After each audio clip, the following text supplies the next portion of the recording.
Holy shit. UFC Freedom 250 just ended, and that had to be the best card I've ever watched throughout my time of watching UFC. 7 fights, none go to the distance, no submissions, and all TKOs or knockouts. Ilia Topuria loses his undefeated record, and Justin Gaethje is now the undisputed lightweight champion. Oh my goodness. Let's go ahead and get right into it. Just make sure to like, comment, and subscribe. Diego Lopez comes back with a knockout. In the first round, Steve Garcia was doing really good with keeping the distance and picking him apart. And, clearly Steve won the first round. Watching the fight, I was just looking at Diego and I'm like, man, I can't wait for him to just go aggressive and just get into the pocket. And as soon as he did, that's when everything got crazy.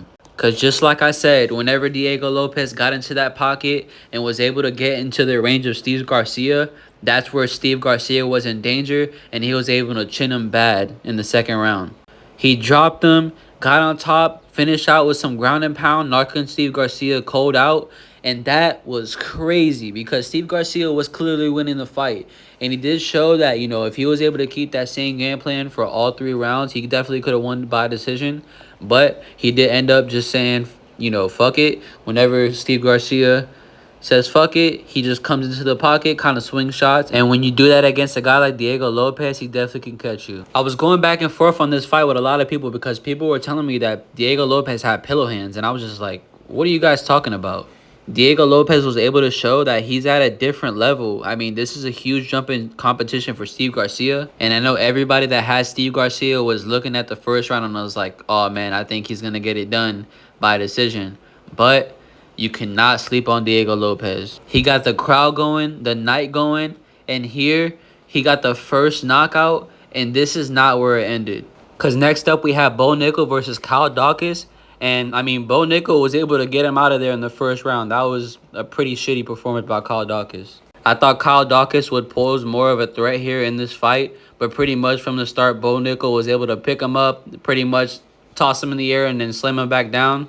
And I was like, yeah, I think Kyle Dawkins is screwed here.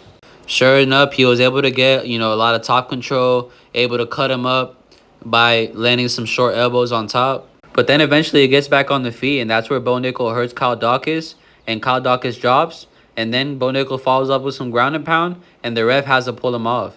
So a very disappointing performance by Kyle Dawkins, but Bo Nickel showed that he is here to stay in this division. He's coming off of 2 back-to-back knockouts now, and a lot of momentum is starting to swing his way. So very good performance by Bo Nickel. He did show that he is UFC level. I did doubt him, but hey, he did prove me wrong, and I'm glad that he was able to pull off a great performance and continue the knockout streak of the night.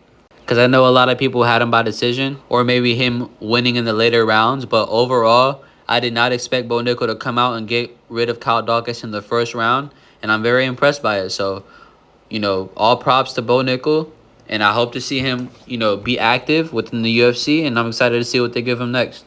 Kyle Dawkins, I hyped you up, brother. You made me look like shit.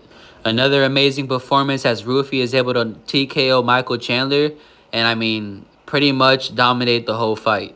Michael Chandler did go for takedowns, but he was very hesitant. He was, afraid of what was coming back from Rufy, honestly. You can tell in there. And he's also on the older side, so, he's not having the same reflexes that he did before. He did come into this fight in very good shape, so I can't take that away from him. But overall, that performance did show that I think it's really time for him to retire. Because Michael Chandler is an entertaining fighter, and I think that, honestly, that can get you permanently damaged in this fight game if he continues to fight this high level of competition and just get, used as a punching bag. One thing that did have me questioning this fight a little bit is that right before the fight, a lot of money did come out on Michael Chandler. And also, the knockout line was getting closer to, and closer to where it was getting more and more value. But I was just thinking, there's no way that this fight, goes a distance with Rufy. I think Rufy just knocks him out. I think he picks him apart and he gets him out of there eventually. And that's exactly what happened. So I'm not sure why a lot of money was coming in on Michael Chandler towards the beginning of the fight. Maybe people just believed in him and saw him as an American winning. But, unfortunately, he wasn't able to get the fairy tale like we had at the main event. But another great performance for Rufi. I will, of course, see him getting a step up in competition. And let me know for all these fights, who do you guys think that they go against next? Like, who do you guys think that after their win is their next opponent? All week, Derek Lewis was promising to the fans that he would get a knockout of Josh Hokett to shut the mouth of him. But unfortunately, Unk don't got it no more. Now, honestly, as a fan of Derek Lewis, I was expecting for him to not look good in this fight. Because in the Waldo fight, you can clearly see that he was slowing down, and it's due to his back. And I mean, back pains just don't go away, especially when you're the oldest man on the card. Now, Josh Hokett did exactly what he was supposed to do. Kind of box him up on the feet, kind of slow him down, have him thinking like, oh, okay, this guy's going to try to just strike with me. And then shoot for the takedown, get him down, wear him out. Let him get back up if he wants to try to get back up. But once he tries to get back up, drag him back down, tire him out. That's exactly what he did. Now, when it came down to the second, I mean, Derek Lewis had nothing left. So Josh Hokett just starts piecing him up on the feet, landing some great right hands, flush. Ends up dropping Derek Lewis, and there he finishes up, and the fight's over. That's all she wrote. Derek Lewis is on the floor. He can't get up.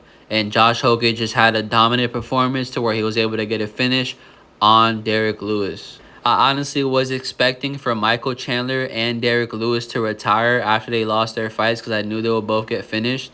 But, I mean, we didn't see that. Maybe in the future we might get it. But, honestly, I don't think these fighters got anything left anymore in their tank, and they shouldn't take any more damage.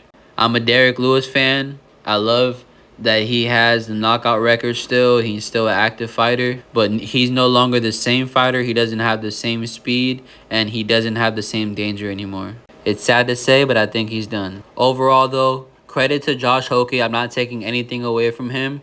He's a great fighter. He took this fight because this is a fight that's going to give him a great opportunity to show himself on the lawn of the, of the White House, of course. And he fought smart. He's fought with a game plan. He went in there. He knew what he was supposed to do, and he got the job done. But that was a shitty armbar. People, of course, are talking about what he said at the post speech whenever he won the fight. I mean, hey, do your research, but let's move on to the next one. Zahabi goes down, and O'Malley salutes to the crowd. He gets the finish here in this fight, finally getting a knockout. Now, if you're a Sean O'Malley fan, you've been waiting for a performance like this where he's able to stun his opponent and just walk off with a TKO or a finish. And man, was it beautiful to see when he knocked down Ayman Zahabi and saluted to all the soldiers in the crowd. A couple of people are upset because of the stoppage, but honestly, if you go watch it back, Zahabi did try to get back up, but he fell back down and damn near almost fell on his face. So he clearly got caught with a big shot. O'Malley could have followed up with some shots, but if he would have, Zahabi would have just took more damage than he needed to. Either way, the fight was over, and it was an incredible moment for Americans because he saluted to the crowd, and we got a prime Sugar Show performance. Zahabi's only plan was to just leg kick him, and that shit did not work. If I gotta look at this picture, y'all gotta look at this picture too, man. I was hoping I was wrong all week. I had to pick Cyril Gahn because I knew that he was going to be the faster guy here at heavyweight. I knew he was going to have more power. I knew that he was more athletic. And Alex Pereira likes to block with his head. I knew it all. I didn't want it to be true, but unfortunately it was. Cyril Gahn is able to knock out Alex Pereira. And man, what a devastating time for Alex Pereira fans. Now, Cyril Gahn had an amazing performance. I mean, he was able to pick apart Alex Pereira from the outside, even come in close range and able to pick him apart on the inside. He stopped respecting the power and stopped respecting the shots coming his way and kind of just stormed into Alex Pereira, where Alex Pereira kind of just froze, and he was able to just piece him up. I mean, Cyril Gahn pretty much took no damage, and he just had a complete domination over Alex Pereira. Now, one thing you can say is that this had to be the most toughest thing to try to accomplish throughout UFC history because nobody's ever done it. There's never been a 3-time champ, like in 3 different divisions. Alex Pereira was in a middleweight champ, light heavyweight champion, was trying to get the heavyweight championship here. Unfortunately, too much of a task for him to get done. I think that he should have took maybe like a warm-up fight at heavyweight and kind of fill it out. But just starting off from going to lightweight to heavyweight against a guy like Cyril Gahn, I mean, it's just a terrible matchup. I think Alex Pereira should honestly go back down to light heavyweight. I think that's honestly his best division. And I mean, he has matchups like Carlos Oberg and a lot of good things that he can do out there in that division still. But I honestly don't see him getting past Cyril Gane if they were ever to rematch. And I don't see him getting past a guy like Tom Aspinall either. So it's really hard to see him be a champion here at heavyweight. But he is one of the greatest light heavyweights and one of the greatest middleweights. Just a very tough task for Alex Pereira to try to accomplish. And unfortunately here, he isn't able to make history. Even though he was winning all week by aura, it wasn't time for him to get this belt. And I'm wondering what they do with him next. But shit, man. What a terrible time to be an Alex Pereira fan, as he went out pretty bad here at the heavyweight division. And one of the biggest upsets of MMA history, Justin Gaethje is able to get Ilia Topuria to have to call it on the stool after he just has a masterclass over Ilia Topuria, picking him apart on the striking. And I'm so upset with myself for not picking Gaethje here because I picked against Ilia multiple times. I did against Volk, against Max, against Charles. I didn't think that he was able to beat those guys. Honestly, I really think that he was going to lose his O in those fights. And here he gets it done against a guy that was defeated by those guys. And the one time that I decide to bet the side of Ilia Topuria, it all goes to shit. So once you look at that, from now on, I'll be fading Ilia Topuria fights. Because holy shit, have I been wrong on every single one. Congrats to Justin, though. He showed that at his age, he's still very dangerous. And he's one of the best fighters in the world. He was able to shut down the rising prospect and champion of Ilia Topuria. But I mean, he did come into this fight with more experience, has faced way more adversity, is the more grittier fighter here. And I mean, he just showed it here. He just showed his veteran. Good fight though, all around though. You got to see a little bit of everything. Submission attempts and knockdowns. Overall, Justin Gaethje was just more grittier and the bigger and stronger fighter here at lightweight. Because of Ilya's size, I would like to see him, you know, be at 145, but I know that he's probably not going to want to do that. I am excited to see what news they have for Ilia Topuria next. I know he's going to take a long time off and kind of recollect and kind of figure out some things, but he's still a tremendous fighter. He just took too much damage and his corner seen enough. So at the end of the fourth, you know, the referee had to wave it off because the corner called it off. And here you can see Ilia Topuria was defeated. And man, what an amazing story for America, as not only do we have the first ever event on the White House lawn for MMA, but the underdog American wins and is now the undisputed champ.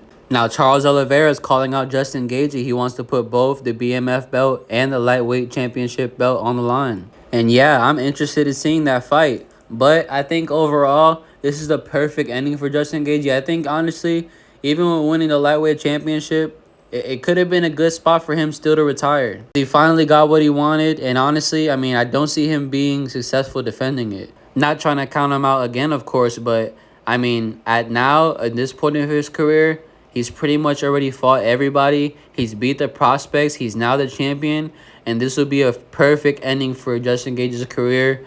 But hey, let's see what happens next. I'm going to go ahead and start working on the next video for y'all. We'll go over the next Apex card for this week. It's Manel Kape versus Horiguchi. Let me know what y'all thought about this card. I know overall it was an amazing card. But did all your picks cash? And what did you guys think about the main event and the co-main event? Let me know your thoughts below. But as always, make sure to like, comment, and subscribe. And peace out, y'all. I'll talk to y'all later.